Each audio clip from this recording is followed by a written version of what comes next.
Classifier. अब इसके आगे LSTM जो मैं भी आपको पेपर दिखा रहा, उसने फीचर यहाँ तक सेट किए थे, उसके बाद उसने LSTM लगाया हुआ है। उसने SVM नहीं लगाया, बल्कि पहले LSTM लगा के फिर उसने किया हुआ है। तो LSTM के अकॉर्डिंग हम फिर इंशाल्लाह नेक्स्ट सेशन में करेंगे। LSTM बहुत ज़्यादा यूज हो रहा है प्रोडिक्शन फॉरकास्टिंग के लिए, डिफरेंट डोमेन्स के अंदर, एग्रीकल्चर के अंदर, आपकी प्रोडक्शन के अंदर, बिजनेस के अंदर, लाइक, तो उधर LSTM वो मेमोरी का कंसेप्ट आ जाता है, उसको हम यूज करेंगे। ठीक हो गया सर। और जो MS के स्टूडेंट हैं जी, अपना आर्टिकल लिखना शुरू कर दें प्रॉपर, और मतलब वो जो सबमिट करेंगे। और PhD वाले स्पेशली बेटा, मुझे आर्टिकल की क्वालिटी अच्छी चाहिए। ये हेल्पिंग आर्टिकल्स भी प्रोवाइड कर दूंगा मैं, मुनीर साहब को दे दूंगा, मुनीर साहब फिर क्लास में वो शेयर कर देंगे, या आसिफ साहब को देख लेते हैं। तो इन आर्टिकल से आपने हेल्प लेके चलनी है। ये दो आर्टिकल बड़े इंपॉर्टेंट है, एक ये वाला, ठीक है, कि इसको वो लिमिटेशन और ये चीजें आपने कैसे उसको लेबोरेट करना है। मैथ को छोड़ दीजिएगा, मैथ में अभी नहीं करवा रहा, लेकिन मैथ को मैं आपको बाद में बता दूंगा। मैथ बहुत ईजी है, कोई इशू नहीं है इसका मैथ। और ये सूडो कोड उसी का लिखा गया, देखिए, इनिशियलाइज रेस्टनेट, हमने यहाँ पर क्या किया था, एलेक्सनेट। एलेक्सनेट को लोड किया, फीचर गेट किए, जो काम किया है वो यहाँ पर आपने जस्ट उसको सूडो कोड में लिख लिया, कुछ भी नहीं किया हुआ। ये उसका सूडो कोड आ गया आपके पास, ठीक है। तो और आगे ये उसके रिजल्ट, ये चीजें मैंने जब उधर हमारा इन कैंपस हुआ था, उसमें मैंने ये चीजें निकालनी आपको सिखाई थी इन डिटेल। ये वैसे नहीं कर रही है, वो अपलोड हो जाएंगी। तो ये चीजें, ये लेबलिंग मैंने लास्ट क्लास में आपको करवा दी थी।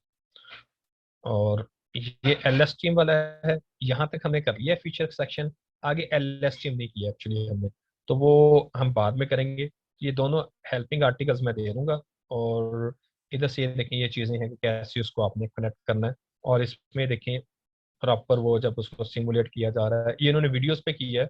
ये मैं देख रहा था वीडियोस पे फ्रेम करके, और फिर उसको आगे यूज करके। और even video captioning, data set captioning, इसमें एक्चुअली कैप्शनिंग ही की गई है। तो ये हम ये भी कर सकते हैं कि वो क्या काम कर रहा है ये चीज़ें। तो इंशाल्लाह हम नेक्स्ट टाइम जो उर्दू टेक्स्ट के ऊपर कर रहे हैं, उसके ऊपर भी ये काम कर रहा है कि उसका टेक्स्ट को प्रॉपर लेबल कर देता है। ये उसके फॉर्म जैसा होता है ना, एक ऐसे है तो उसको लेबल कर दें ये किस चीज़ का ऐसे है, या नेक्स्ट वर्ड क्या वो टाइप करेगा, या टाइपिंग स्टाइल। एक मैं बड़ा इसकी अच्छी एप्लीकेशन देख रहा था कि रीफ्रेजिंग, वो ये बता देता है जी आपने टेक्स्ट को रीफ्रेज किया या नहीं किया। ओरिजिनल पढ़ा है ना, अक्सर होता है जी हमें स्पिन, वो जो स्पिन वो है ना, टर्निटिन, वो रीफ्रेज को नहीं पकड़ता। इसमें आप LSTM के थ्रू वो रीफ्रेजिंग पकड़ सकते हैं। वो मैं इंशाल्लाह कोशिश करूंगा कि वो भी आपको कर लूँ। फिर क्लासिफिकेशन, एज डिटेक्शन, ठीक है, एजेस की एज सेगमेंटेशन, वो इसके थ्रू बड़ा इजीली हो जाता है। और एक चीज मैं और देख रहा था, अगर आपके पास क्लासेस ज्यादा हैं और उसके सैंपल कम है, जिस तरह हम अपने कस्टमर की बात करते हैं, नादरा की बात करते हैं, हर एक पर्सन के जो थंब है या सिग्नेचर्स हैं, वो एक कस्टमर के हर 3-3 सिग्नेचर हैं। लेकिन जो हमारे सिटीजन हैं वो तो लाख करोड़ों में, मिलियंस में है। तो अब उस केस में फिर हम LSTM ये इनको नहीं यूज करते। फिर उधर एक और नेटवर्क था, मैं उसका नाम भूल गया, सीमेंस या इस तरह का नाम है। फिर हम उस तरह के प्रॉब्लम्स को लेकर चल रहे होते हैं फॉर स्मॉल डाटा सेट्स के लिए। और जब हमारे पास हो large classes but have some samples of each classes, तो वो फिर हम इंशाल्लाह बाद में उसको चीज को देखेंगे। ठीक हो गया सर। कोई सर क्वेश्चन हो? जी जी। सर मेरे दो क्वेश्चन है।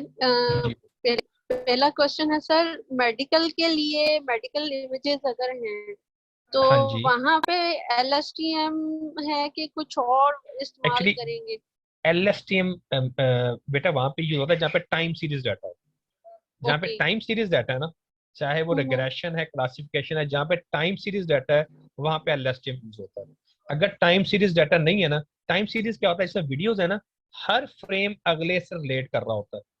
हम्म। आप पैराग्राफ लिख रहे हैं ना, हर पिछला वर्ड अगले को रिलेट कर रहा होगा। डॉग इज फ्लाइंग, फ्लाइंग नहीं हो सकता, डॉग है ना पीछे, रनिंग हो सकता है, वॉकिंग हो सकता है। ये LSTM है, एक सीरीज डाटा है।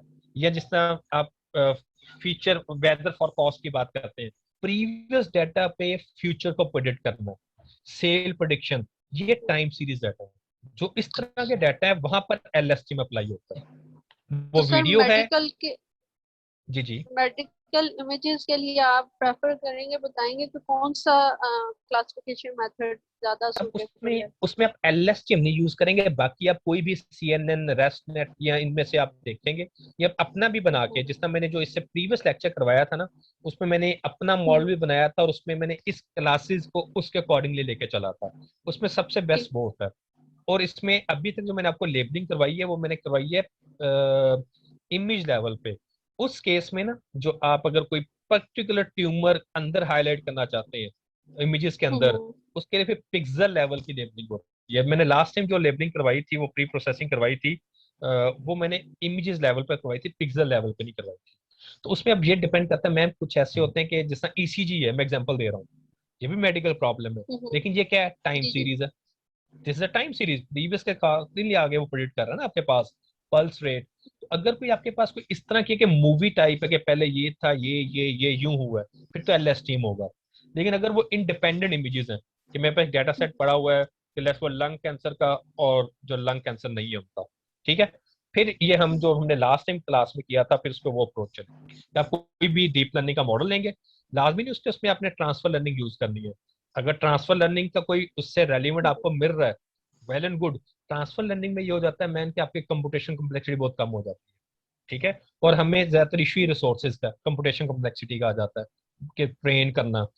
अदरवाइज मैंने लास्ट टाइम ट्रेन करना भी बताया था कि खुद ही सब कुछ लेके चलना है, खुद ट्रेन करना है, जी जो जी। मैंने अभी जिस तरह बनाया, तो उसमें फिर आप ट्रांसफर लर्निंग ना लेके चले।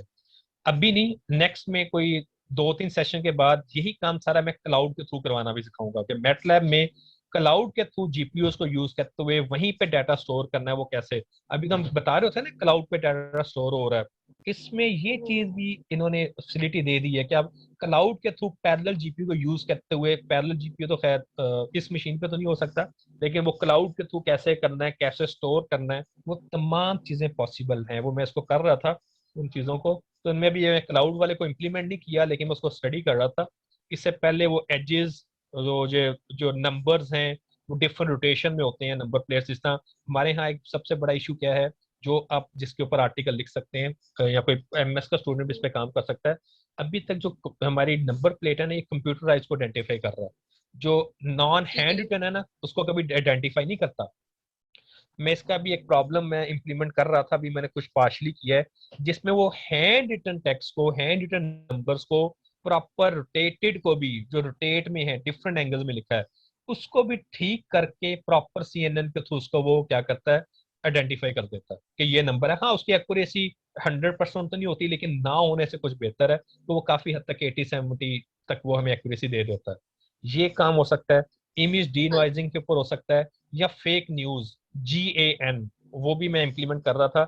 GAN है हम्म, जनरेटेड रिवर्सल नेटवर्क है, वो जो फेक करके और ट्रेन करके उनको पे आइडेंटिफाई करना कि ये फेक सिग्नेचर्स तो नहीं है, या फेक इमेज तो नहीं की गई।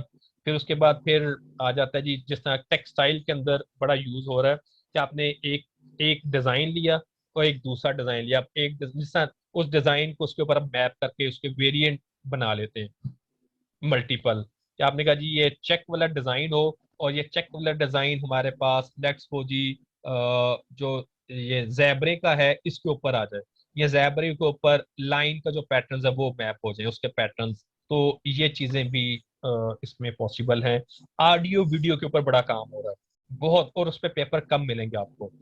ऑडियोज को ऊपर CNN LSTM यूज करते हुए प्रोडिक्शन करना, CNN वीडियोस को लेबलिंग करना, ये एक्चुअली इस काम में यही किया गया ना। ये देखें, ये वीडियोस हैं, वीडियोस को फ्रेम में कन्वर्ट करके ना लेबलिंग की हुई है। अब ये टेनिस खेल रहा है, लेकिन इसने जंपिंग का लेबल कर दिया, गलत कर दिया। ये इसने बिल्कुल ठीक लेबल कर दिया। तो ये सारे काम हम इसके थ्रू कर सकते हैं। इन इन चीजों में टाइम सीरीज डाटा में बेटा LSTM यूज होगा, जहाँ पे टाइम सीरीज नहीं है वहां पे LSTM यूज नहीं करना, सिंपल है। सर LSTM अर्थक्वेक प्रिडिक्शन में भी यूज हो सकता है? जहां भी टाइम सीरीज डाटा आ गया ना, वहां पे आप LSTM यूज कर सकते हैं, जहां ठीक है, भी टाइम क्योंकि सीरीज डाटा आ गया। क्योंकि नॉर्मली अर्थक्वेक जो सी है वो तो हिस्ट्री का डाटा देख के करता है ना, मैक्सिमम रिग्रेशन वो जो यूज करता है बीच में, उसमें भी ये हाँ, चीज यूज हो सकती है। जहां भी सर टाइम सीरीज डाटा है वहां पे LSTM लगेगा, वो चाहे रिग्रेशन प्रॉब्लम चाहे क्लासिफिकेशन प्रॉब्लम हो। अभी तक मैंने आपको जितनी सिमुलेशन करवाई है जस्ट क्लासिफिकेशन पे की है। और एक चीज याद रखिएगा, ये रिग्रेशन के थ्रू भी हो सकता है, जस्ट क्लासिफिकेशन की जगह रिग्रेशन लिख लीजिएगा, ठीक है। और नेक्स्ट में मैं कोशिश करता हूँ कि एक एलएसटीएम का मॉडल ना मैं आपको सिमुलेट करवा दूँ बिजनेस के रेलिवेंट ना, कि कोई भी जिस तरह ये शेयर्स वगैरह की प्रोडिक्शन है या कोई भी टाइम सीरीज को, तो वो कैसे उसको प्रोडिक्ट करता है प्रीवियस पैटर्न्स को देखते हुए। वो नेक्स्ट सेशन में इंशाल्लाह हम कितना एलएसटीएम को प्रॉब्लम को लेकर ले चलते हैं। और फिर आप फीचर्स में भी वही चीज आपने देखनी है बेटा, अगर टाइम सीरीज में जैसा फ्रेम्स हैं एक टाइम सीरीज में आ रहे हैं, जी उसके फीचर निकाल के आगे एलएसटीएम लगाएं, सबसे बेस्ट है, वो ज्यादा स्ट्रॉन्ग पेपर होगा। तो वो चीजें अपने अपने प्रॉब्लम के ठीक है। अकॉर्डिंगली लेके चलनी है। जो टेक्स्ट वाला हो गया इस अच्छा तरह का चीजें हैं वहां पे यूज हो सकता है जी बेटा। गेम्स में सर, इसमें एक बेटा और यूज हो क्वेश्चन सकता है। है, गेम्स में ये चीजें बड़ी जी अच्छी यूज सर। होती है। वो टाइम सीरीज ही है ना, एक स्टेप्स होते हैं ना, जी सीक्वेंस, ये मूवमेंट, ये मूव, ये मूव, नेक्स्ट मूव ये हो सकती है, ये हो सकती है। तो वो उसके थ्रू आप इसको थोड़ा सा इंटेलिजेंट कर सकती है गेम्स को जी बेटा। अच्छा सर, एक और क्वेश्चन है सर। हम लोग फीचर एक्सट्रैक्शन तक लेयर जो सी हैं उनको होल्ड करके उनका कंपैरिजन करवा सकते हैं, लेकिन जब हम क्लासिफिकेशन आएंगे तो फीचर एक्सट्रैक्शन वाला प्रोसेस सारों का सेम रहे और क्लासिफिकेशन के डिफरेंट मेथड्स अप्लाई करके क्या उनकी भी कर कंपैरेटिव सकते हैं स्टडी डेफिनेटली, करवाई जा सकती है? डेफिनेटली करवाई जा सकती ठीक है। है। अच्छा ये काम होता है बेटा माइनर कंट्रीब्यूशन, मतलब आपने एक पेपर लिखा ना, जी तो जी। उसमें आपने एक मॉडल हम्म। देख लिया, आपने देखा जी कि एसवीएम से रिजल्ट अच्छे आ गए। अब आपने उसके थोड़ी सी वेटेज शो करनी है, तो आपने कहा जी मैंने एसवीएम की जगह न्यूरल भी लगाया, मैं इस जगह नेव बेस भी लगाया, मैंने इस जगह ट्री भी लगाया, हमने इस जगह ये भी लगाया।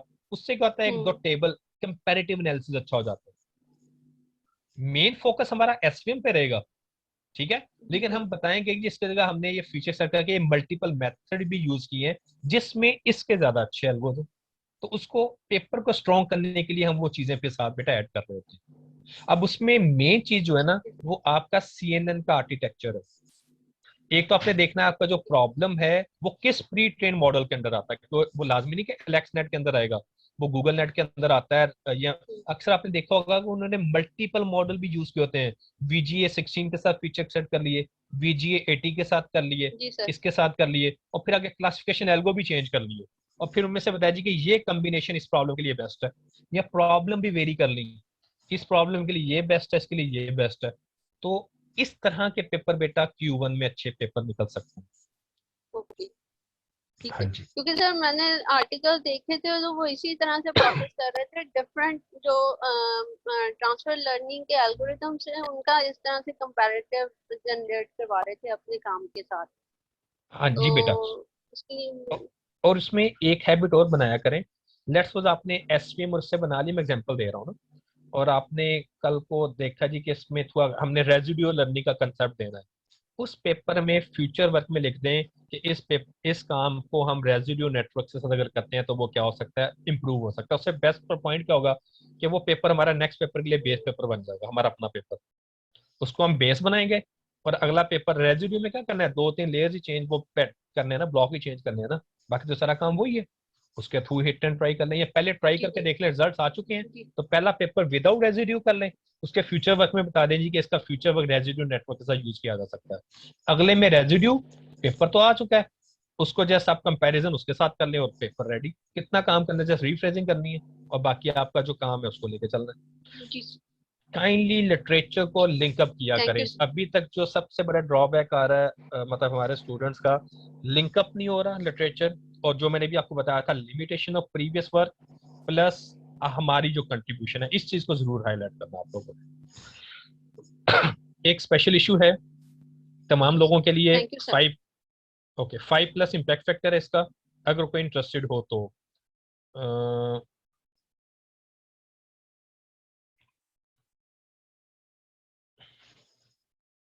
कोई फीस नहीं है इसकी, Q1 जर्नल है, और इसका टाइम हमारा दिसंबर तक है इस इशू का। इधर कोई एक रेफरेंस है,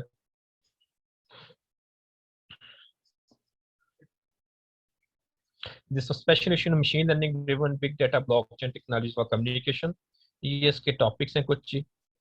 लेकिन पेपर इस पे कोई अच्छा चाहिए मॉडल वाइज भी, और ये भी राइटअप वगैरह ना।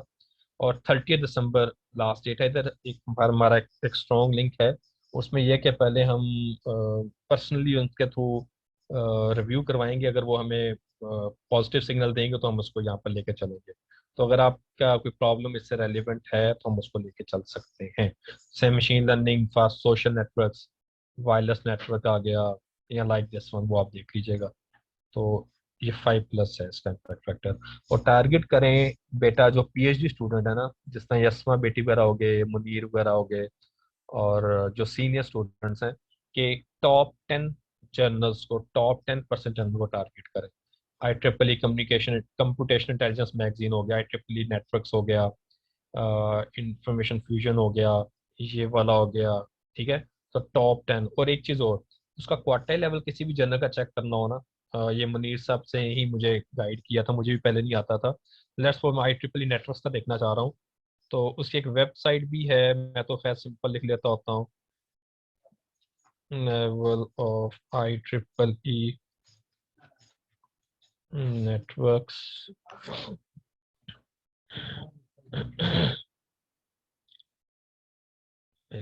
ये है SCI, ये इसकी वेबसाइट है। यहाँ से जाके आपको उसका क्वार्टाइल लेवल पता चल जाता है। थोड़ा सा मैं आपको गाइड, अब देखें, अब ये जो जर्नल है ना बेटा, ग्रीन का मतलब था Q1, ये 1999 से लेके अभी तक कंजेक्टिव इन तीनों डोमेन में Q1 में रह रहा है। Q1 में मीन के इसका स्टैंडर्ड बड़ा आउटलास्ट है। ठीक है, और Q1, और देखें ये जितना ये फैक्टर ज्यादा होगा उतना वो ज्यादा स्ट्रॉन्ग होगा। अब एक मैं आपको दिखाता हूँ और, जिसका इम्पैक्ट फैक्टर थोड़ा सा मतलब जो अब क्यू में आया, पहले नहीं था। कंप्यूटर्स, एक मिनट, यहाँ पे मैं लिख लेता हूँ, sorry,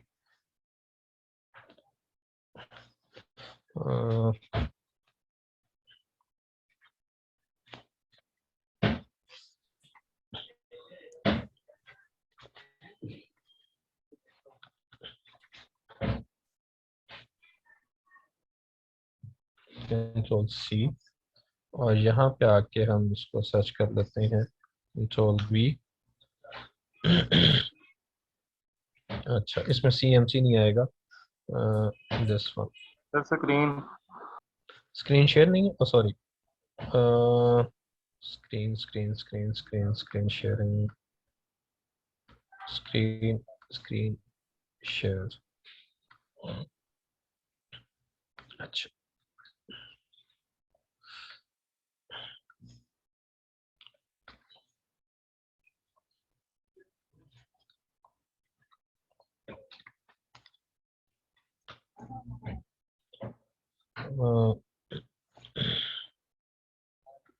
this one, yes, SCI IMAG ये है।